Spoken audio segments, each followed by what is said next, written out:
merupakan salah satu tanaman terpenting dalam peradaban.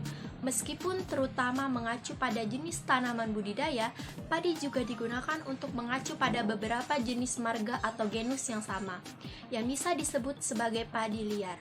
Padi diduga berasal dari India atau Indochina dan masuk ke Indonesia dibawa oleh nenek moyang dari migrasi daratan ke Asia sekitar 1500 Masehi.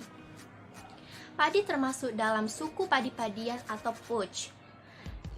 Terma semusim berakar serabut, batang sangat pendek. Struktur berupa batang terbentuk dari rangkaian pelepah dengan pelepah tegak. Daun berbentuk lancet, warna hijau muda hingga hijau tua.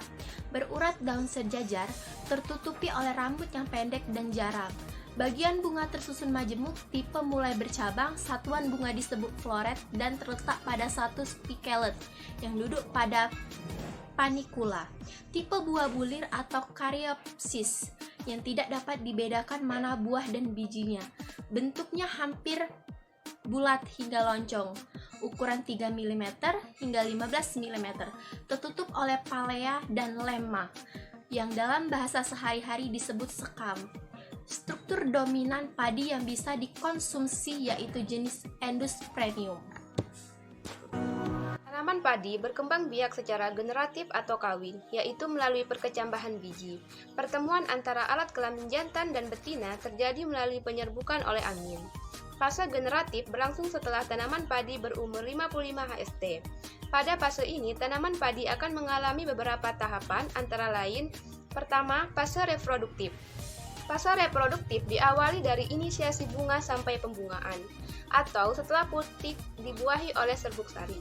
Berlangsung sekitar 30 hari. Pemberian zat pengatur tubuh atau penambahan hormon tanaman berupa giberlin dan pemeliharaan tanaman dari serangan penyakit sangat diperlukan pada fase ini. Perbedaan lama periode fase reproduktif antara padi varietas genjah maupun yang berumur panjang tidak berbeda nyata. Ketersediaan air pada fase ini sangat diperlukan, terutama pada tahap terakhir diharapkan bisa tergenang 5-7 cm. Ada beberapa tahapan dalam fase reproduktif, yaitu yang pertama tahap bunting, kedua tahap keluar malai, dan ketiga tahap pembungaan. 2. Fase pemasakan atau pematangan. Fase ini berlangsung sekitar 35 hari, dari tahap masak susu sampai dengan masak biologis. Pada fase ini, gabah mulai terisi dengan bahan serupa susu dan dapat dikeluarkan dengan menekan atau menjepit gabah di antara dua jari. Malai mulai merunduk. Pelayuan pada dasar anakan berlanjut. Daun bendera dan dua daun di bawahnya tetap hijau. Tahap ini paling disukai oleh walang sangit. Pada saat pengisian, ketersediaan air juga sangat diperlukan. Sedangkan pada tahap pematangan, sebaiknya tanah dibiarkan dalam kondisi kering.